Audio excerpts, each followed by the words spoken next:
Assalamualaikum warahmatullahi wabarakatuh. Perkenalkan, nama saya Anggi Indriananda Hilman dengan NIM 112110406. Tugas ini untuk memenuhi mata kuliah UAS Berpikir Kritis. Sebagai mahasiswa yang cerdas dan berwawasan luas, saya melihat kebijakan pemerintah untuk menaikkan pajak pertambahan nilai atau biasa disebut dengan PPN menjadi 12% mulai 1 Januari 2025 adalah sebagai langkah yang strategis, namun memerlukan analisis kritis, terutama dari sudut pandang dampaknya terhadap perekonomian masyarakat.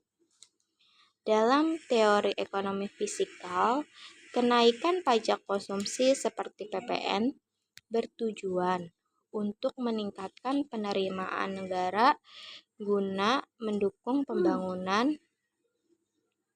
Namun, pajak ini bersifat regresif, yang berarti lebih membebani kelompok masyarakat yang berpenghasilan rendah, karena persentase pengeluaran untuk konsumsi mereka lebih besar dibandingkan kelompok penghasilan tinggi.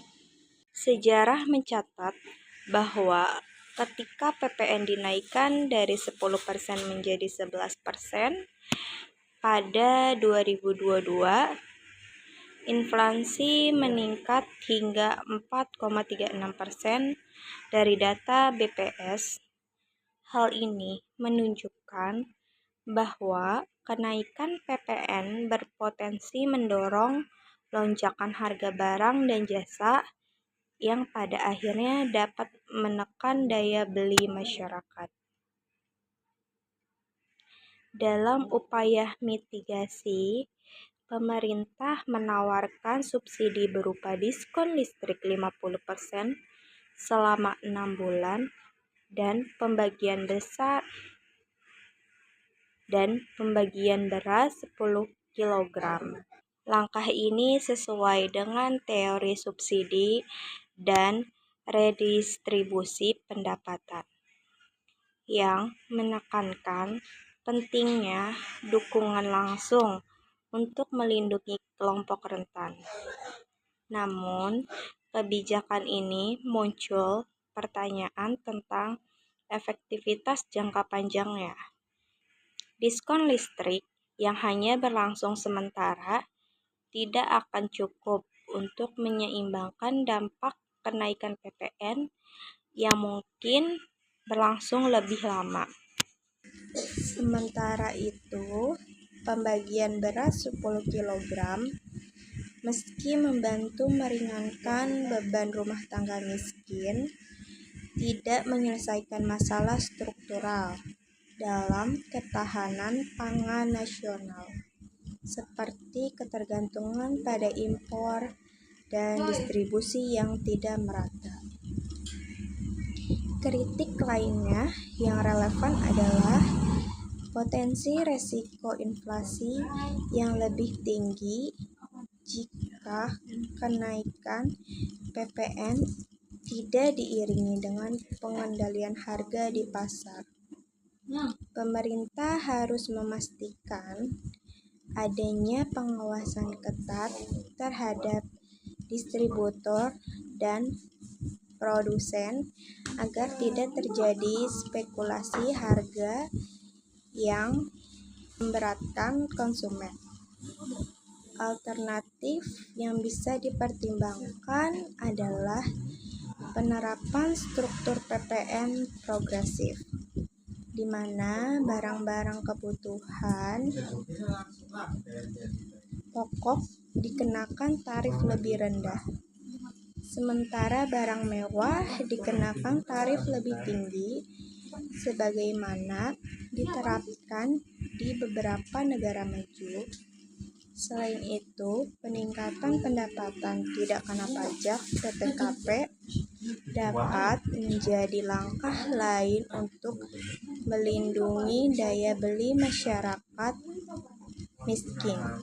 kebijakan ini menjadi sangat menarik untuk kita bahas, terutama dari perspektif ekonomi, sosial, dan kesejahteraan masyarakat.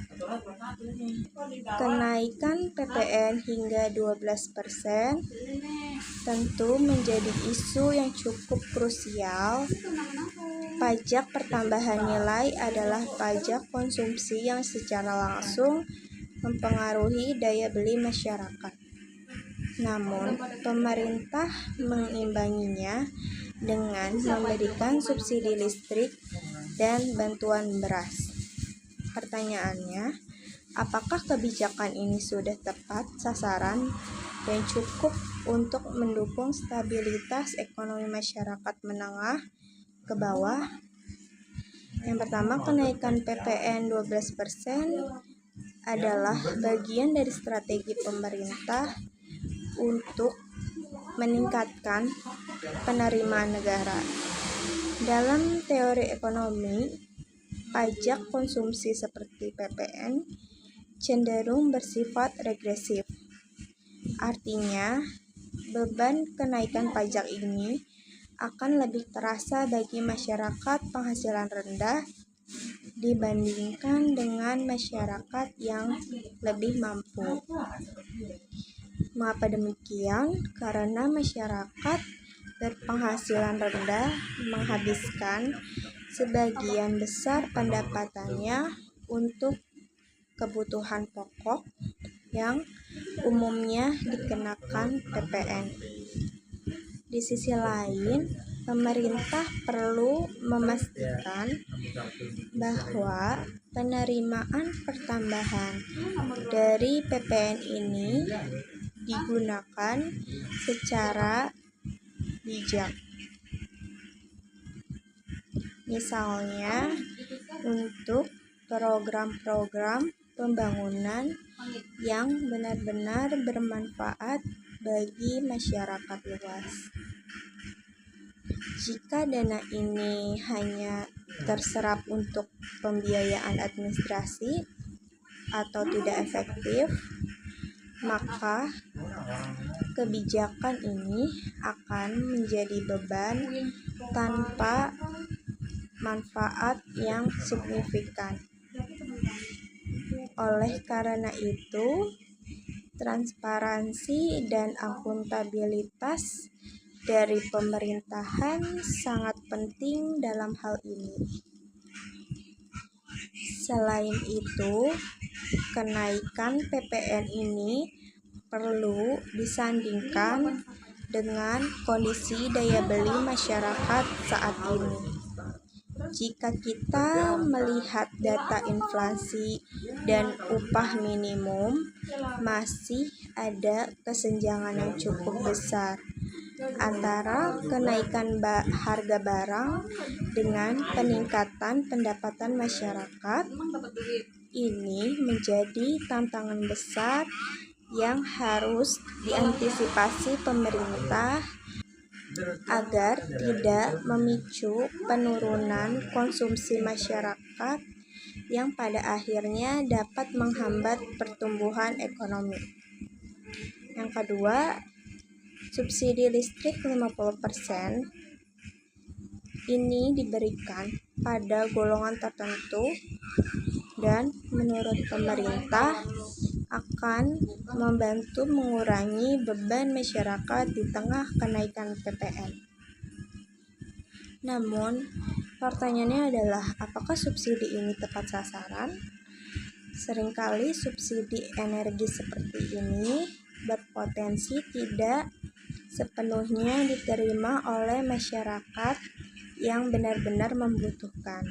Sebagai contoh, masyarakat menengah ke atas yang memiliki daya listrik besar seringkali tetap menerima manfaat dari subsidi, meskipun daya beli mereka jauh lebih tinggi dibandingkan masyarakat miskin. Oleh karena itu, pemerintah perlu memiliki mekanisme yang jelas dan transparan untuk memastikan bahwa subsidi ini benar-benar diberikan kepada masyarakat yang berhak. Selain itu, subsidi ini sifatnya sementara dan tidak menyelesaikan masalah struktural. Misalnya, sebagaimana jika subsidi ini dihentikan dalam beberapa tahun ke depan, apakah masyarakat kembali menghadapi kenaikan harga listrik yang signifikan? Ini adalah hal yang perlu dipertimbangkan dalam merancang kebijakan yang berkelanjutan. Bantuan beras 10 kg yang diberikan kepada masyarakat tertentu. Secara konsep, bantuan langsung seperti ini adalah bentuk intervensi yang sering dilakukan pemerintah untuk menjaga daya beli masyarakat miskin. Namun, ada beberapa hal yang perlu kita kritisi. Pertama, bantuan ini hanya bersifat sementara. Dengan kata lain, tidak ada jaminan bahwa bantuan ini akan terus ada atau bahwa masyarakat penerima akan dapat mandiri setelah bantuan ini berakhir. Kedua, distribusi bantuan seringkali menjadi masalah di Indonesia. Tidak jarang bantuan seperti ini mengalami penyimpangan baik dari sisi jumlah maupun kualitas barang yang diterima masyarakat. Selain itu, bantuan ini tidak menyentuh akar permasalahan, yaitu rendahnya produktivitas dan pendapatan masyarakat miskin. Pemerintah perlu mempertimbangkan program-program lain yang lebih berkelanjutan, seperti pelatihan keterampilan atau pemberian akses modal usaha yang dapat membantu masyarakat keluar dari lingkaran kemiskinan.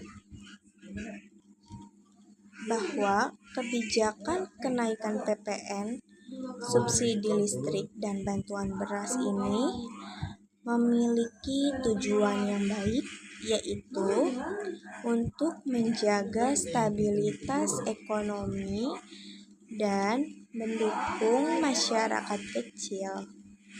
Namun, kebijakan ini masih menyisakan sejumlah pertanyaan besar, terutama terkait efektivitas, ketepatan sasaran, dan keberlanjutan. Kita memang mengacu pada teori cost push inflation. Kenaikan tarif PPN cenderung memicu inflasi karena produsen akan membebankan pajak tersebut kepada konsumen akhir. Sebagai mahasiswa, saya melihat potensi resiko ini perlu diimbangi dengan kebijakan mitigasi yang efektif. Diskon listrik sebesar 50% dan pembagian beras 10 kg kepada kelompok tertentu memang langkah positif yang meringankan beban rakyat kecil. Namun, kita harus bertanya, apakah kebijakan ini cukup untuk mengatasi dampak sistematik dari kenaikan PPN? Dalam konteks teori redistributif polisi, kebijakan diskon listrik dan pembagian beras dapat dikategorikan sebagai upaya redistribusi ekonomi. Namun, jika sasaran dan pelaksanaannya tidak tepat, maka manfaatnya akan minim. Berdasarkan data BPS tahun 2024, sekitar 40% rumah tangga Indonesia masih tergolong rentan miskin. Diskon listrik 50% hanya akan terasa bagi rumah tangga yang sudah memiliki akses listrik. Lalu, bagaimana dengan mereka yang belum menikmati infrastruktur ini? Selain itu, pembagian beras 10 kg seringkali mengalami masalah teknis, seperti distribusi yang tidak merata atau kualitas beras yang rendah. Sebagai mahasiswa, saya juga mempertanyakan keberlanjutan program ini. Apakah langkah diskon listrik dan pembagian beras hanyalah solusi jangka pendek untuk meredam potensi masyarakat terhadap kenaikan PPN? Dalam teori public choice, seringkali pemerintah mengambil kebijakan populis menjelang penerapan kebijakan yang berpotensi tidak populer. Jika benar demikian, maka pemerintah harus transparansi dengan bagaimana pendapatan tambah dari kenaikan PPN yang digunakan. Misalnya, jika tambahan pendapatan digunakan untuk infrastruktur pendidikan dan kesehatan, maka dalam jangka panjang masyarakat dapat menikmati manfaat yang lebih besar. Namun, tanpa transparansi, publik akan cenderung skeptis. Mahasiswa sebagai bagian dari masyarakat intelektual memiliki tanggung jawab untuk mendorong akuntabilitas pemerintah melalui partisipasi aktif, diskusi publik, dan kritik konstruktif. Dari sudut pandang empiris, kita dapat belajar dari negara-negara lain. Sebagai contoh, Jerman berhasil mempertahankan kepercayaan masyarakat terhadap kenaikan PPN pada 2007 dengan memberikan peta jelas tentang alokasi dana tambahan yang sebagian besar digunakan untuk mengurangi defisit anggaran. Apakah Indonesia memiliki strategi serupa? Namun, langkah ini patut dikritisi dengan menggunakan teori keadilan sosial dari John Rawls yang menekankan bahwa kebijakan publik harus memperhatikan mereka yang paling rentan di masyarakat. Dalam konteks Indonesia, di mana kesenjangan ekonomi masih cukup tinggi, karena PPN ini berpotensi memberikan beban tambahan pada kelompok masyarakat berpenghasilan rendah. Karena PPN bersifat regresif dan cenderung membebani konsumen akhir, termasuk masyarakat miskin. Meskipun pemerintah berusaha meredam dampak negatif melalui kebijakan kompensasi seperti diskon listrik 50% dan pembagian beras 10 kg, efektivitas langkah ini perlu dipertanyakan dari perspektif teori Keynesian, intervensi fiskal, dan subsidi memang dapat mendorong daya beli masyarakat, tetapi distribusi bantuan yang tidak tepat sasaran dapat menyebabkan kebijakan ini hilang tujuan utamanya. Sebagai contoh, berdasarkan data Badan Pusat Statistik atau BPS, masih terdapat permasalahan pada akurasi data penerimaan bantuan sosial (bansos) yang menyebabkan adanya kelompok masyarakat miskin yang tidak mendapatkan bantuan yang semestinya.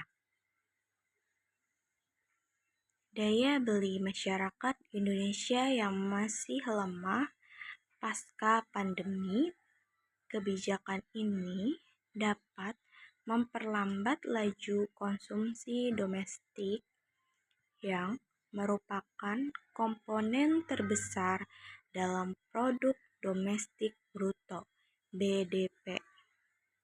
Teori konsumsi dari Milton Friedman, yaitu hipotesis pendapatan permanen, menunjukkan bahwa perubahan kebijakan yang meningkatkan pengeluaran rumah tangga secara mendadak dapat mengurangi konsumsi jangka panjang karena masyarakat menahan belanja untuk mengantisipasi tekanan ekonomi. Di sisi lain, kebijakan domestik listrik dan pemberian beras dapat dilihat sebagai upaya redistribusi ekonomi. Tetapi kebijakan ini hanya memberikan dampak sementara. Program semacam ini, jika tidak dibarengi dengan reformasi struktural seperti peningkatan kualitas pendidikan dan pelatihan tenaga kerja, hanya bersifat karitatif dan tidak mampu mengentaskan kemiskinan secara keberlanjutan. Untuk itu, dari perspektif teori pembangunan berkelanjutan, kebijakan fiskal perlu diarahkan pada investasi di sektor produktif yang dapat menciptakan lapangan kerja dan meningkatkan kesejahteraan masyarakat secara jangka panjang. Penting untuk mendorong pemerintah agar lebih transparan dalam menjelaskan dasar pengambilan keputusan dan peta jalan kebijakan ini. Apakah kenaikan PPN benar-benar mendesak dan bagaimana alokasi tambahan penerimaan ini akan digunakan untuk mendorong pertumbuhan ekonomi dan mengurangi kemiskinan.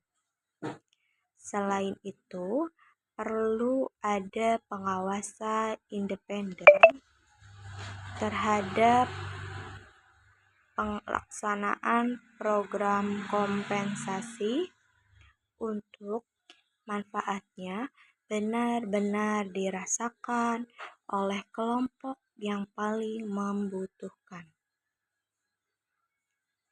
Sebagai mahasiswa, saya melihat pentingnya pendidikan fiskal bagi masyarakat.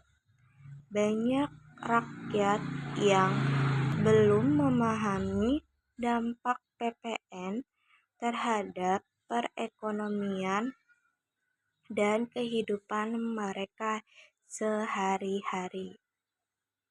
pemerintah harus menyediakan edukasi publik secara masif sehingga masyarakat tidak hanya menjadi objek kebijakan, tetapi juga sebagai subjek yang memahami dan berpartisipasi dalam pembangunan ekonomi.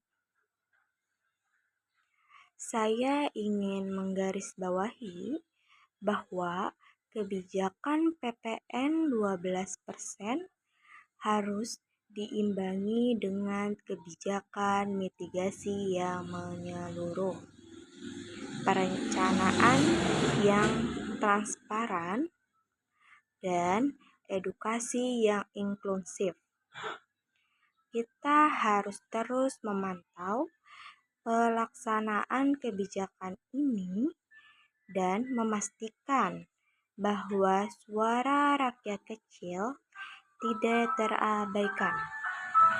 Dengan demikian, Indonesia dapat membangun sistem ekonomi yang adil, keberlanjutan, dan inklusif.